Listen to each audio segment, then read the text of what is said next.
எங்க பெரிய அண்ணா, அண்ணா, நானு, மீரா, எங்க 4 பேர்லயே மீராக்கு தான் பொறுப்பு ஜாஸ்தி. அதனாலதான் தாத்தா மீராக்கா கிட்ட உயில் கொடுத்து வச்சிருக்காரு.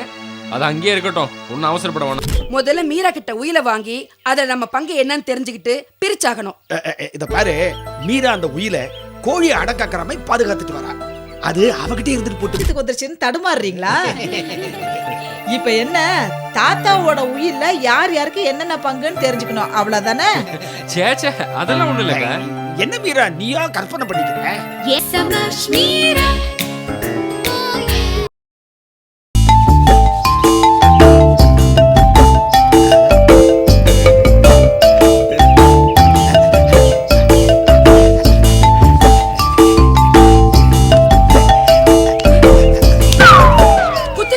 பொண்டாட்டி நான் நிக்கிறேன், அது கூட தெரியாம என்ன கார் துடைக்க வேண்டியிருக்கு? இத பாரு, ஒரு வாரமா வண்டியை துடைக்காம மண்ணோர் அடிக்கிற லாரி மாதிரி ஆயிடுச்சு. நான் என் வேலையை பார்க்கறேன், நீ உன் வேலையை பாரு. டைம் ஆயிடுச்சு. இத பாருங்க, கார் துடைக்கிறதெல்லாம் அப்புறம் இருக்கட்டும். முதல்ல நம்ம எதிர்காலத்தை பத்தி யோசிப்போம். சம்பள கவர் அப்படியே முட்டை கொடுத்துட்டு வெறும் 1000 ரூபாய் தான் எடுத்துக்கிறேன். அதுக்கு மேல என்ன பண்ண முடியும்? அவ்வளவுதானா? அவ்வளவுதானா? தாலி கட்டின பாவத்துக்கு ஒரு புருஷன் இதுக்கு மேல என்ன பண்ண முடியும்? ஊர் உலகத்துல புருஷன்மார் அத்தனையும் இப்படிதான் செய்யறாங்க. நம்ம கிடைக்க வேண்டிய சொத்து எங்கேயோ முடங்கி கிடக்கு. அத பத்தி கொஞ்சமாவது கவலைப்பட்டீங்களா? ஏது சொத்து? காசி யாத்திரைக்கு கொடையும் செருப்பு வாங்க வக்கு இல்லாம ஒரு பிள்ளையார் கொடையை வாங்கி கொடுத்து வெறும் கால நடக்க வச்சார. மறந்து போச்சா? உங்க அப்பனுக்கு ஏதுமா சொத்து? செத்து தெய்வமா இருக்கிற எங்க அப்பா மண்டைய போட்டு ஏன் உருட்டுறீங்க? நான் சொன்னது உங்க தாத்தாவோட சொத்து. எங்க தாத்தா சொத்து வச்சிருக்காரு, உனக்கு எப்படி தெரியும்? நீங்க தானே சொன்னீங்க, அதுக்குள்ள மறந்துட்டீங்களா? ஓ, ஓட்டவாய் உடறிட்ட. இத பாருங்க, உங்க தாத்தாவோட சொத்துல நம்ம பங்கு என்னன்னு தெரிஞ்சாகணும். தெரிஞ்சுக்கிட்டா போறோம்ல. அந்த சொத்து நம்ம கைக்கு வரணும். அந்த உயில எனக்கு எவ்வளவு எழுதி வச்சிருக்காருன்னு எனக்கே தெரியாது. தவிர அந்த உயில எங்க வச்சிருக்காருன்னு எனக்கு தெரியாது. ஏன் இப்படி எதுவுமே தெரியாம இருக்கீங்க? அது உங்க தங்கச்சி மீரா வீட்டுல தான் இருக்குன்னு என்கிட்ட ஒரு தடவை சொல்லல? அதையும் நான் தான் சொன்னேன். இல்லன்னு எனக்கு எப்படி தெரியும்? இனிமே வாயே திறக்க மாட்டேன். கொட்டாவி வந்தா கூட மனசுக்குள்ளேயே விட்டுப்பேன். முதல்ல மீரா கிட்ட உயில வாங்கி அதுல நம்ம பங்கு என்னன்னு தெரிஞ்சுக்கிட்டு பிரிச்சாகணும். இத பாரு, மீரா அந்த உயில கோழி அடக்காக்கிற மாதிரி பாதுகாத்துட்டு வரா. அது அவகிட்டே இருந்துட்டு போட்டுமே. இப்ப போய் அதை கேட்டா தேவையில்லாத பிரச்சனை வரும். மீரா இன்னொரு வீட்டுக்கு போன பொண்ணு, அவகிட்ட எதுக்கு தாத்தாவோட உயில் இருக்கணும்? முதல்ல அவ வீட்டுக்கு போய் நாம அந்த உயில வாங்கி ஆகணும். கீதா, மீரா என் செல்ல தங்கச்சி. அவளுக்கு என் மேல அவ்வளவு பிரியம். அவ எப்பவுமே என்ன அண்ணான்னு கூப்பிடுவோம். நானும் எப்பவுமே அவளை தங்கச்சின்னு கூப்பிடுவேன். ஆமா, இது உலகத்துல வேற எங்கேயுமே நடக்காது. படத்துக்காக தங்கச்சியை பகைச்சிக்கலாமா? கொஞ்சம் யோசிச்சு பாரு. இத பாருங்க, இது நம்ம உரிமை. உயிரை கேட்டா அவளுக்கு கோபம் வரும்னா அப்படிப்பட்ட உறவே நமக்கு வேண்டாங்க. முதல்ல உயிரை வாங்குற வழிய பாருங்க. கார் துடைக்கிறாராம், கார். நாளைக்கு நல்லா இருக்கும்னு நினைச்சுதான் தினம் தூங்க போறேன். ஆனா பொழுது முடிஞ்சப்பறம் தான் தெரியுது நேத்துக்கே பெட்டர்னு.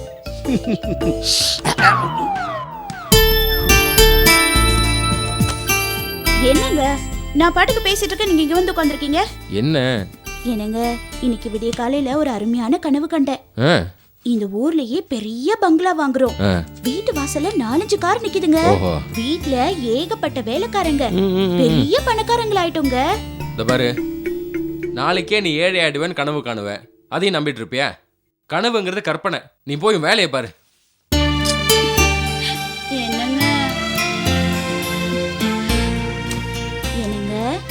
இந்த கனவு நிஜமாக்கிறதுக்கு ஒரு வழி இருக்குங்க. என்ன, எங்கயாவது போய் கொள்ளையடிக்கலாங்கறியா? அது இல்லங்க, உங்க தாத்தா சொத்துல உங்களுக்கு கிடைக்க போற பங்குல நாம ரொம்ப வசதி ஆயிடலாங்க. ஓ, இத சொல்லதான் கனவுன்னு ஆரம்பிச்சியா? செக் வந்துட்டா காலையில. என்னங்க, இத பாருங்க, உங்க அக்கா மீரா கிட்ட உங்க தாத்தாவோட உயில் இருக்குல்ல, அத பார்த்து அதுல இருக்கிற மாதிரியே சொத்தை பிரிக்கணும்னு சொல்றேன். பாரு, எங்க பெரிய அண்ணா, அண்ணா, நானு, மீரா, எங்க 4 பேர்லயே மீராக்கு தான் பொறுப்பு ஜாஸ்தி. அதனாலதான் தாத்தா மீராக்கா கிட்ட உயில் கொடுத்து வச்சிருக்காரு. அது அங்கேயே இருக்கட்டும், ஒன்னும் அவசரப்பட வேணாம். ஏன் ஏன் நமக்கு சேர வேண்டிய சொத்தை அவ பீரோல பூட்டி வச்சிருப்பா, அதை நம்ம வேடிக்கை பார்த்துட்டு இருக்கணுமா? அதுக்காக அக்கா கிட்ட சண்டை போட்டு உயில் வாங்க சொல்றியா? என்னால முடியாது. எதுக்கு சண்டை போடணும்? தைரியமா கேப்போம், மாட்டேன்னு சொல்லிடுவாங்களா? பார், மீராக்காக்கு எப்ப அந்த உயில் எடுக்கணும், பிரிக்கணும், படிக்கணும் நல்லா தெரியும். நீ கொஞ்சம் பொறுமையா இரு. என்னால முடியாது. அவ கொஞ்சம் கொஞ்சமா நமக்கு தெரியாம இந்த சொத்தை எல்லாம் புருஷ பேர்ல எழுதி வைக்க போறா. நமக்கு ஒண்ணு இல்லன்னு ஆக போகுது. அப்பதான் உங்களுக்கு தெரியும். தபார், அக்கா மீரா பத்தி கண்டபடி பேசிட்டு இருக்காத. அப்ப மீராக்கு 5 வயசு, எனக்கு 2 வயசு. அப்பவே இடுப்புல உட்கார வச்சு எனக்கு நிலாவை காட்டி நெய்சோறு ஊட்டுவா. இப்போ அந்த நிலாவை உங்க பார்க்கும்போது அக்கா ஞாபகம் வருதா? இல்ல நெய்சோறு ஞாபகம் வரும். போதும் உங்க பிளாஷ்பேக். ஏதாவது வழி பண்ணி சொத்தை பிரிக்க பாருங்க, இல்லைன்னா இந்த வீட்டுக்குள்ள பெரிய பிரச்சனையே வரும்.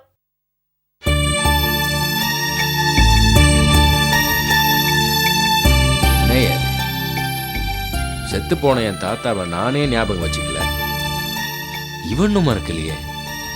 அந்த கிழமை மட்டும் காசு பண்ண வைக்காம கபோதையா செத்து போயிருந்தா எனக்கு இந்த கஷ்டமும் இல்லை.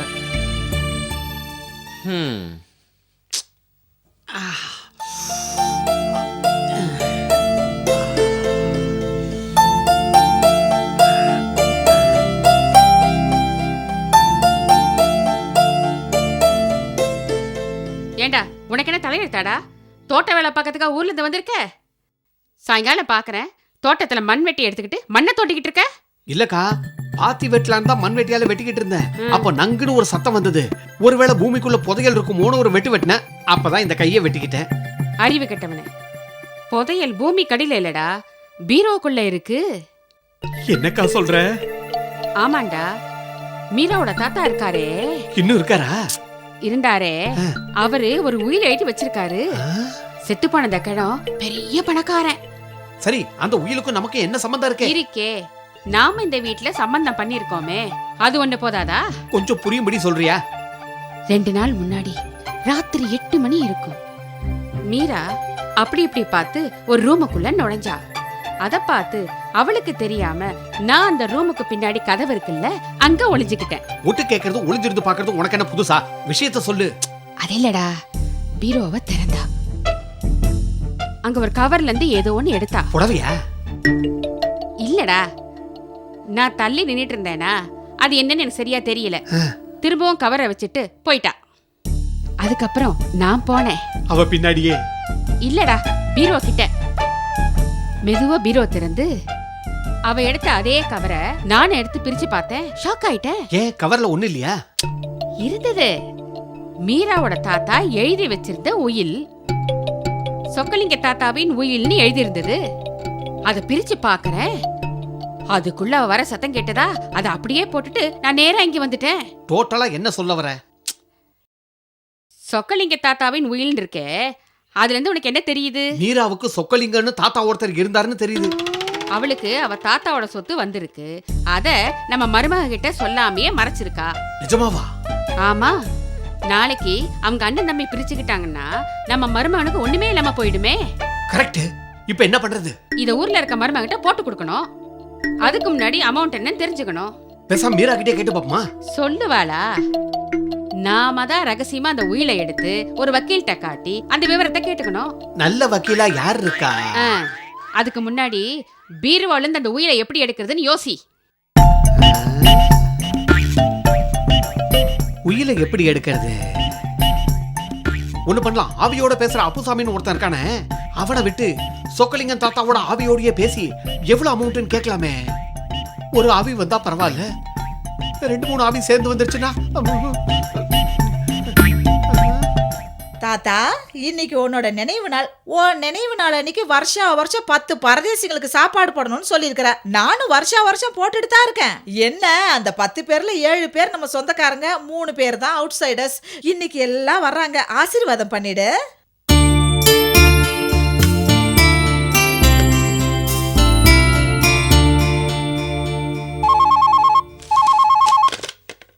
கீதா புருஷன் கண்ணன் here. அண்ணா, கண்ணன்னு சொன்னா பத்தாதா? அது என்ன போன் எடுக்கும் போதெல்லாம் கீதா புருஷன் கண்ணன் கீதா புருஷன் கண்ணன் சொல்லிட்டு இருக்கிற? மீராவா? அது ஒண்ணுமே இல்ல மீரா, போன் அவ பேர்ல இருக்கு இல்லையா, அதெல்லாம் ஒரு பைண்டிங், வேற ஒண்ணும் இல்ல. கீதா, மீரா மீரா சொல்லுடா கண்ணா, சொல்லு சொல்லு. அண்ணா, இன்னைக்கு தாத்தாவோட நினைவு நாள். யாரு? நம்ம தாத்தாக்கா? ஆமா, நம்ம சொக்கலிங்க தாத்தாக்கா. ஆமாண்ணா. ஏங்க என்ன சொல்றா? ஒண்ணுமில்ல, இன்னைக்கு கீதாவுக்கு நினைவு நாளா. என்னது? நம்ம தாத்தாவுக்கு நினைவு நாளா. இன்னைக்கு நீயும் அண்ணி வந்து தாத்தாவை கும்பிட்டுட்டு சாப்பிட்டுட்டு போங்க. சரி சரி. என்னங்க, அந்த முக்கியமான விஷயத்தை பத்தி கேளுங்க. அதுக்கப்புறம் மீரா, ஒரு முக்கியமான விஷயம். என்ன? என்னங்கறா? தாத்தாவோட உயிலு. மீரா, நம்ம தாத்தாவோட ரயிலு இப்போ எங்க இருக்கு? ரயிலா? என்ன வளர்ற? தாத்தாவுக்கு ஏதுனா ரயிலு? ஒரு ஓட்ட சைக்கிளை வச்சுதான்டா வாழ்ந்து முடிச்சாரு. சரி சரி, நீயும் அண்ணி இன்னைக்கு வாங்க. முறைக்காத அப்படி பார்க்காத. நீ சொன்னபடி தான் கேட்டேன். என்னத்த கேட்டீங்க? உயிரை பத்தி கேளுங்கன்னா ரயிலுங்கிறீங்க. அவசரப்படாத. இப்ப அவங்க வீட்டுக்கு தானே போறோம். மீரா ஏமாந்த போது பீரோல இருந்து உயிரை எடுத்துறேன். நல்லா ஞாபகம் வச்சுக்கோங்க. நாம அங்க போறது மூக்க பிடிக்க சாப்பிடல. சரி. இந்த விஷயம் யாருக்கும் தெரியக்கூடாது. சரி கொஞ்சம் புத்தியோட நடந்துக்கங்க. சரி சரி. சொக்கலிங்க தாத்தா, உன்னை கொன்னாதான் சரி.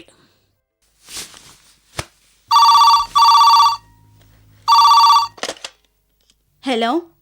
சுஜாதா, நான் தான் மீரா பேசுறேன். உயிரை மறைச்சு வச்சுட்டு இவ எதுக்கு ஃபோன் பண்றா? சொல்லுங்கக்கா. ஒண்ணும் இல்ல, நம்ம சொக்கலிங்க தாத்தா நாண்டுகிட்டு போய் 4 வருஷம் ஆச்சுல. இதத்தான் நான் எதிர்பார்த்தேன். ஆமாக்கா, பாவம், அவர் ரொம்ப நல்லவர்னு இவர் கூட என்கிட்ட சொல்லிருக்காரு. அவரோட நினைவு நாள் இன்னைக்கு. நீங்க எல்லாரும் கண்டிப்பா வந்து சாப்பிட்டுட்டு போன. என்ன பங்குக்கு தான் கூப்பிடுறான்னு பார்த்தா பந்திக்கு கூப்பிடுறா. ஒரு நிமிஷம் இருங்க, நான் அவரை கூப்பிடுறேன். என்னங்க உங்க அக்கா போன்ல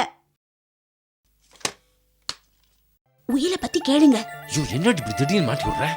சும்மா உயிரை பத்தி கேளுங்க.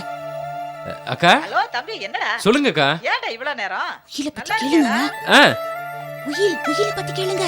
ஹலோ சொல்லுக்கா. ஏதோ வேலையா இருக்கே? என்ன வேலையெல்லாம் ஒண்ணும் இல்லக்கா. மீரா கிட்ட சொல்லிருக்கேன், வீட்டுக்கு வந்து. சரிக்கா, கண்டிப்பா வந்துடுறேன்க்கா. சரிப்பா, வச்சுட்டுமா? சரிக்கா. என்ன சொன்ன? என்ன பேசுறீங்க நீங்க? ஏண்டே, குக்கர் விசில் அடிக்குது, அப்புறம் கூப்பிடுறேன், நான் பாட்டுக்கு போயிட்டா என்ன போட்டு கொடையறே நீ? உயிரை பத்தி கேளுங்கன்னா சரி சரின்னு தலையாட்டிட்டு போனை வச்சுட்டீங்க. உங்களுக்கு என்னதான் பண்றது? இதெல்லாம் தேங்காய் உடைக்கிற மாதிரி பட்டுன்னு கேட்க முடியாது. தயார்படுத்திட்டு நமக்குள்ள பேசிக்கிட்டு அப்புறம் தானே அக்கா கிட்ட கேட்கணும். நீங்க என்ன மீட்டிங்க பேச போறீங்க தயார் பண்றதுக்கு? உங்க அண்ணன் பொண்டாட்டி ரொம்ப சாமர்த்தியம். இந்நேரம் அவளே கேட்டிருப்பா. கொஞ்ச நேரம் சும்மா இருக்கியா? முதல்ல போய் சாப்பிட்டு முடிச்சிட்டு அப்புறம் நானே இந்த டாபிக் ஆரம்பிக்கிறேன், போதுமா? எனக்கு நம்பிக்கை இல்ல. நீங்க வேணா போயிட்டு வாங்க, நான் வரல. ஏண்டி இப்படி என்ன கொல்ற? பேசாம வா. என் உயிரை பணம் வச்சாலும் அந்த உயிரை நான் எடுத்து தானே. சத்தியமா வாங்க. என் தாத்தா சொக்கலுங்க, சத்தியமா. தேங்க்ஸ்ங்க, ரொம்ப தேங்க்ஸ். இது போதுங்க எனக்கு. அவளுக்கே ஞாபகம் வரக்கூடாதுன்னு நான் கவலைப்பட்டு இருக்கேன். நீ வேற போன் போட்டு ஞாபகப்படுத்துறியோ? என்னெல்லாம் ஆக போதும். அண்ணே, வீராக்கா போன் பண்ணா. தாத்தா உயிரை பத்தி நான் கேட்கலான் இருக்கேன். நீ வா. நான் வரல. ஏன்? அந்த கிழவனை புதைச்சது என் காசுல தான். இப்ப அவன் சொத்து எனக்கா? என்ன பண்ணுமோ ஏது பண்ணுமோ நீயே பாத்துக்க. என்ன, எனக்கு அந்த சொத்தை பத்தின கவலையே கிடையாது. அப்புறம் நாளைக்கு கோர்ட்டுக்கு போக கூடாது. நான் கோர்ட்டுக்கு போக வேண்டாம், ஆனா இதுக்காக போக மாட்டேன். ஓகே.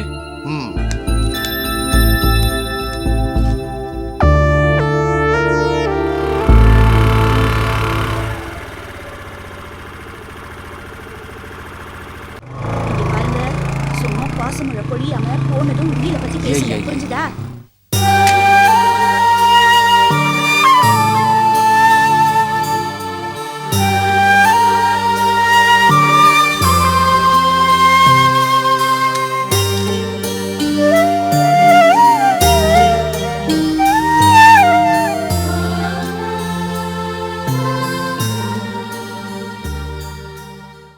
எல்லாரையும் வர வச்சிருக்காவ. பார்த்தேன். மருமகனை ஏமாத்திர விடக்கூடாது. பாக்குறேன். என்ன மட்டும் பேச விட்டுட்டு நீ வேடிக்கை பார்க்காத, ஏமாத்திருவா. அதையும் பாக்குறேன். தாத்தா, ஆடி மாசத்துல தீ மிதிக்கணும்னு போனீங்க. அங்க கூட்டத்துல உங்களை மிதிச்சு கொண்டுட்டாங்க. உயிரோட இருந்திருந்தா இந்த ஆடிக்கு உங்களுக்கு 80 இருக்கும். அதுக்குள்ள அடங்கி போயிட்டீங்களே தாத்தா. தாத்தா, உங்களை பாக்குறதுக்காக எல்லாரும் வந்திருக்கிறாங்க. நீங்க அப்படியே மேலேயே பாத்துட்டு இருந்தா எப்படி? கொஞ்சம் இவங்களையும் பாருங்க தாத்தா. வாங்க எல்லாரும் தாத்தா பூ போடுங்க. பூ எடுத்துக்க. கும்பிட்டுக்க, நல்லா கும்பிட்டுக்க. தாத்தா, உங்களுக்கு யாரும் தீ மிதிக்க சொன்னாங்க? எங்களை தவிக்க விட்டுட்டு போயிட்டீங்களே தாத்தா. பில்டப் ஓவரா இருக்கு. நம்மள மறக்க மாட்டாரு. வாமா வா, நம்ம கொடுத்து வச்சு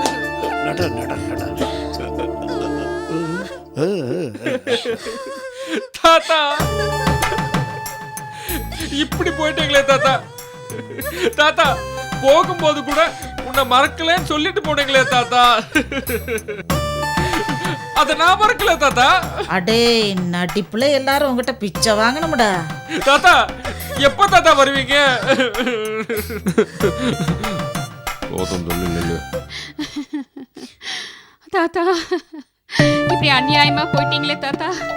அடி பாவி கிளவி, உனக்கு மாடி இவரு தாத்தா. போடுடா.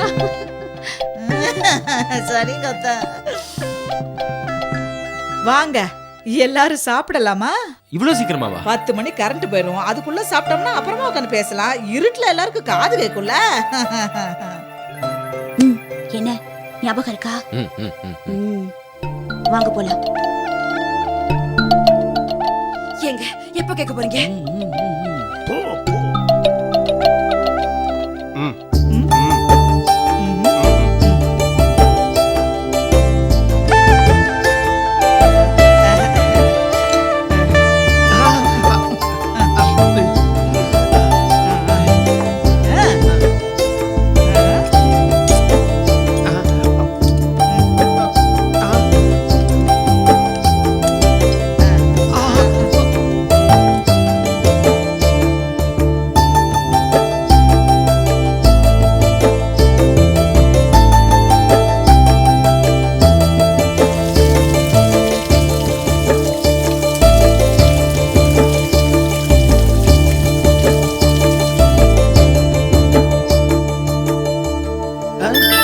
நான் சொல்லல 10 மணி ஆச்சுன்னா கரண்ட் போயிடுன்னு. இனி எப்ப வரும்னு தெரியாது. ஒரு மெழுகுவத்தி வாங்கி வச்சிருக்கலாம்ல. மெழுகுவத்தி 4 கட்டு வாங்கி வச்சிருந்தான். இங்கதான் 2 பெருச்சாளுங்க இருக்குல்ல, அதையும் வித்து காசாக்கிடுச்சுங்க. என்னங்க தாத்தாவா பார்த்தத பார்க்கெட் பண்ணிருக்காரு. சீக்கிரமா போய் உயிரை தேடுங்க போங்க. இருக்க ஒண்ணுமே தெரியல. ஆஹா. கொஞ்சம் wait பண்ணு. சுஜாதா, நீ சொன்னது கரெக்ட். அண்ணனும் உயிலுக்காக தான் வந்திருக்கான். நான் தான் சொன்னேன்ல.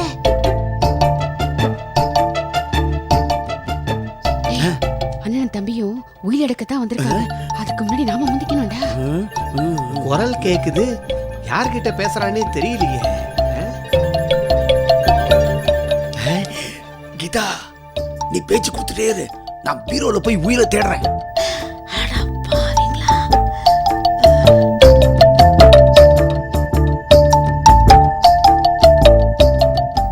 முரளி, அண்ணி ரொம்ப மோசம்டா. உயில எடுக்க சொல்லி அண்ணனை தூண்டி விட்டுக்கிட்டு இருக்குது. அண்ணனும் பீரோ கிட்ட போயிட்டு இருக்கான். என்ன நான் சொல்லிக்கிட்டே இருக்கேன், பதில காணோம். முரளி, டேய். என்னங்க பீரோவை கண்டுபிடிச்சிட்டீங்களா? உங்க அண்ணன் உயில எடுக்கிறதுக்குள்ள நாம எடுத்து தரணுங்க. உயிரை எடுத்து மறைச்சு வச்சுக்க. காலையில ஜெராக்ஸ் எடுத்துக்கிட்டு திருப்பி அங்கேயே வச்சிருவோம்.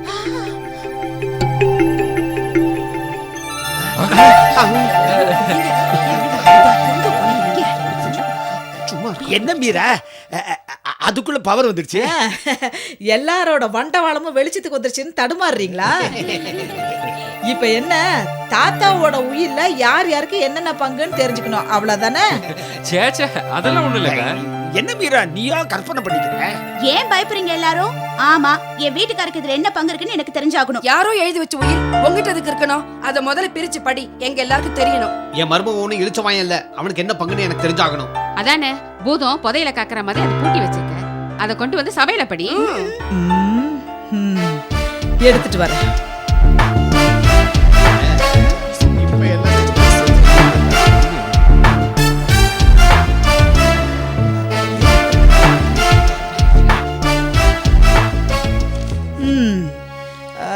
முதல் பக்கத்துல சாதாரணமா தான் இருக்கு, ஒண்ணும் இல்ல. ரெண்டாவது இருக்கு. முதல் பேரனாகிய கண்ணனுக்கு ரூபாய் 50 லட்சம். இரண்டாவது பேரனாகிய முரளிக்கு ரூபாய் 35 லட்சம். பேத்தி மீராவுக்கு ஒண்ணு இல்ல. என்னடா இந்த கணி இப்படி பண்ணிட்டு போயிருக்கு? மீராவுக்கு ஒண்ணுமே இல்லையாமே. அதானே, பேரன்களுக்கு சொத்தை பிரிச்சு கொடுத்துட்டு பேத்தி அம்போட விட்டான். சும்மா இருங்க அக்கா, நீங்க மேல படிங்க. படிக்கிறேன்பா.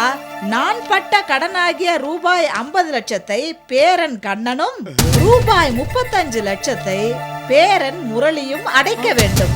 மீறி தவறினால் சட்டப்படி நடவடிக்கை எடுக்கப்படும். அக்கா ஆ. நாங்க ஏதோ சும்மா நீங்க கூப்பிட்டீங்களேன்னு சாப்பிட வந்தோம். உயிரை பத்தி எல்லாம் எங்களுக்கு தேவையில்ல. வீட்டுக்கு மூத்தவர் இருக்காரு, அவரு பாத்துப்பாரு. நீங்க வாங்க போலாம். வரேன்க்கா. மீரா, நாங்களும் சாப்பிட்டுட்டு போலான்னு தான் வந்தோம். ஓஹோ. உழைக்கிறதே ஒட்ட மாட்டேங்குது. இதுல ஊரான் சொத்து எங்களுக்கு எதுக்கு? அதானே. என்னங்க? சரி சரி சரி, கிளம்புங்க. என்ன மீரா, உன் கூட பிறந்தவங்க இப்படி பேசிட்டு போறாங்க? நீங்க 2 பேர் மட்டும் ரொம்ப யோக்கியமாக்கும். அதான் வெளிச்சம் வந்த உடனே உங்க பவுசு கிழிஞ்சு போச்சே. இன்னும் ஏன் நிக்கிறீங்க? கிளம்புங்க, வாங்க. வந்து சேர்ந்துருக்குதுங்க எல்லாம் பணப்பிசாசுங்க. தாத்தா, நீ இத்து போன சட்டையும் பிஞ்சு போன செருப்பையும் தான் விட்டுட்டு போன.